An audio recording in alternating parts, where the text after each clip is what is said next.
하나님이 가르쳐 주신 돈의 가치. 저는 하나님께 재정 훈련을 받는 과정에서 돈에 대한 하나님의 마음과 가르침을 깊이 체험하게 되었습니다. 이 글을 통해 그 여정 가운데 하나님께서 제게 가르쳐 주신 소중한 진리들을 함께 나누고자 합니다.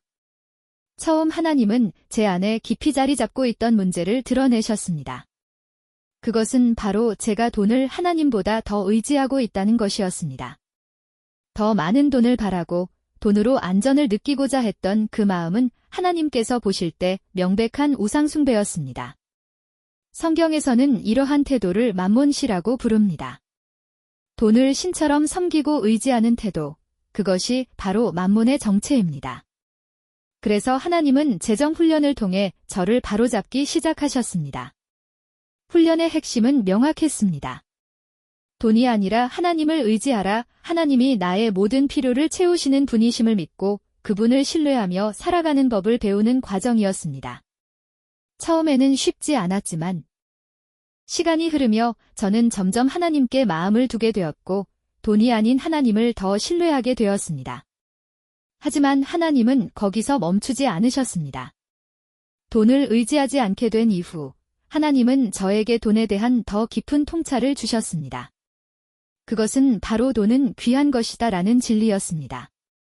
여기서 말하는 귀하다는 단순히 금액이 크다는 의미가 아닙니다. 같은 100만 원이라도 그 돈이 쓰이는 상황과 마음에 따라 전혀 다른 무게를 가질 수 있습니다. 어떤 사람에게는 100만 원이 생명을 지키는 피 같은 돈이 되기도 하고 또 다른 사람에게는 그저 아무 의미 없이 사라지는 작고 가벼운 돈일 수도 있습니다. 결국 돈은 금액 자체보다도 어떻게 쓰이는가에 따라 그 가치와 무게가 결정됩니다. 저는 그동안 이 돈을 너무 가볍게 여겼습니다.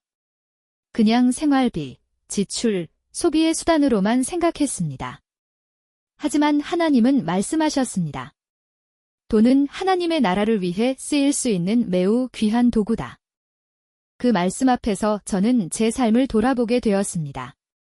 하나님의 영광을 위해 쓰일 수 있는 이 귀한 도구를 너무나도 쉽게 아무런 기도 없이 의미 없이 소비했던 순간들이 많았음을 깨닫게 되었습니다. 하나님은 돈을 귀하게 여기는 자에게 재물을 맡기십니다. 반대로 돈을 가볍게 다루는 자에겐 절대 큰 재물을 주시지 않으십니다. 저는 하나님께서 제게 처음 재정 훈련을 시작하셨을 때 가장 먼저 가르쳐 주신 것이 바로 돈을 의지하지 않는 법이었습니다. 돈의 노예가 되지 않는 법, 돈의 종이 아닌 주인이 되는 법, 돈에서 자유로워지는 삶을 사는 법을 훈련시키셨습니다. 그 훈련의 시간이 지나고 주님은 제게 두 번째 교훈을 주셨습니다. 돈은 정말로 귀하고 귀한 것이다. 그래서 함부로 사용해서는 안 된다는 것이었습니다. 돈을 어떻게 쓰느냐에 따라 그 무게감은 완전히 달라집니다. 물을 예로 들어보겠습니다. 같은 물 한 컵이라도 수돗물이 넘치는 도시에서는 그저 흔한 것이지만 사막 한가운데선 목숨을 살릴 수 있는 절대적인 생명줄이 됩니다. 돈도 이와 같습니다. 어떤 장소, 어떤 상황, 어떤 사람에게는 돈이 그 자체로 너무나 귀한 생명의 통로가 됩니다. 그래서 하나님은 돈이 그렇게 하찮게 쓰이는 것을 원하지 않으십니다.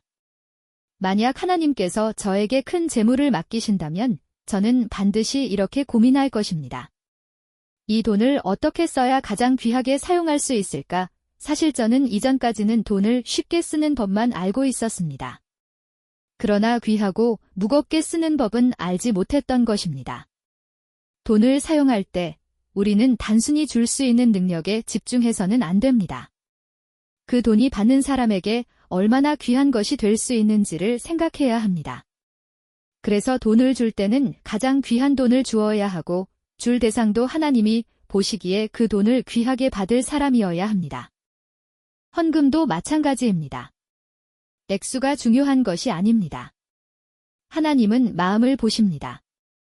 억 단위의 헌금을 드린다 해도 그 돈을 가볍게 여기고 가볍게 드렸다면 하나님께서도 가볍게 여기십니다. 반면에 100만 원을 헌금했더라도 그것이 삶에서 가장 귀한 것을 아껴드린 것이라면 하나님께는 억보다도 더 큰 헌금입니다. 김미진 간사의 간증에서 저는 이 진리를 다시금 깊이 체험할 수 있었습니다. 그녀는 과거 사업 실패로 50억 원이라는 엄청난 빚을 지고 다시 아주 작은 안경점으로 삶을 시작했습니다. 월 수익이 겨우 100만 원 정도였고 왕복 4시간이나 되는 출퇴근길에 차가 절실히 필요했습니다. 그래서 매달 50만 원씩 모아 10개월 만에 500만 원을 모았고 드디어 차를 사려는 날이 되었습니다. 그런데 하나님은 그날 그녀에게 이렇게 말씀하셨습니다. 그 500만 원을 어떤 선교사에게 선교 헌금으로 보내라. 그 너무나 힘든 결정이었습니다. 그 돈은 그녀에게 단순한 돈이 아니라 기도와 인내, 절약과 희망이 담긴 귀한 돈이었습니다. 하지만 그녀는 순종했고 그 돈은 선교사에게도 피 같은 돈이었을 것입니다. 이것이 바로 하나님이 원하시는 돈의 쓰임입니다. 사업에서도 마찬가지입니다. 우리는 너무 쉽게 돈을 낭비합니다. 크고 화려한 투자에 눈이 멀어 본질적인 가치 창출 없이 돈을 쓰는 경우가 많습니다. 하지만 하나님은 작은 돈으로 큰 가치를 창출하기를 원하십니다. 작은 돈을 통해 많은 사람들에게 유익하고 선한 영향력을 끼치는 것이 하나님 보시기에 진정한 돈의 귀한 쓰임입니다. 성경 요한복음 6장 9절을 보십시오. 한 아이가 가져온 보리떡 5개와 물고기 2마리. 지금 시장 가치로 따지면 7,000원 정도에 불과한 도시락입니다. 그러나 예수님은 그 7,000원짜리 도시락으로 5,000명을 먹이셨습니다. 그 아이가 드린 도시락은 사실 아이에게는 하루 식량이자 귀한 돈입니다. 절대 가벼운 것이 아니었습니다. 예수님이 보시기에 그 한 아이가 드린 7,000원짜리 도시락은 5,000명을 먹일 만큼의 가치로 보셨던 것입니다. 돈이 귀하게 쓰일 때 하나님은 그 돈을 통해 상상할 수 없는 많은 열매를 맺게 하십니다. 엘리야와 사르밧 과부의 이야기에서도 우리는 같은 진리를 볼 수 있습니다. 마지막 밀가루와 기름으로 죽기 전 마지막 음식을 만들려던 과부. 하지만 하나님의 말씀에 순종해 그 음식을 엘리야에게 드렸을 때 하나님은 그 집의 밀가루와 기름을 마르지 않게 하셨습니다. 이것이 하나님이 말씀하시는 경제 원리입니다. 귀한 것을 드릴 때 하나님은 그 귀한 것을 사용하셔서 더 큰 기적을 일으키십니다. 세상 원리로는 과부가 만든 빵 한 덩이는 그냥 빵 한 덩이 이상도 그 이하도 아닙니다. 하지만 주님은 그 안에 담긴 마음과 가치를 보십니다. 그래서 그 순종한 과부의 집에 비가 내려 기근이 끝날 때까지 밀가루와 기름이 부족하지 않게 하셨습니다. 저 역시 비슷한 경험이 있었습니다. 많은 대출금이 있었지만 하나님이 돈을 어딘가에 보내라는 말씀을 주셨고 만약 그 돈을 보내게 된다면 대출금을 갚지 못해 파산하게 될 상황이었습니다. 하지만 주님이 공급해 주시고 해결해 주시겠지 믿고 그 돈을 보냈고 결국 카드값을 갚지 못해 카드 연체로 인해 파산 직전에 몰렸습니다. 저는 어떻게든 살기 위해 정부의 긴급생계비 대출이라는 것을 알게 되었고 신용불량으로 어디에서도 대출이 되지 않기 때문에 제 상황에서 할 수 있는 유일한 대출 방법이었습니다. 그렇게 50만 원을 대출받았습니다. 그 돈은 제게 잠시라도 생계를 유지할 수 있는 너무나도 귀한 돈이었습니다. 그런데 하나님께서 다음날 기도하는 와중에 36만 5천 원을 헌금하라고 말씀하셨습니다.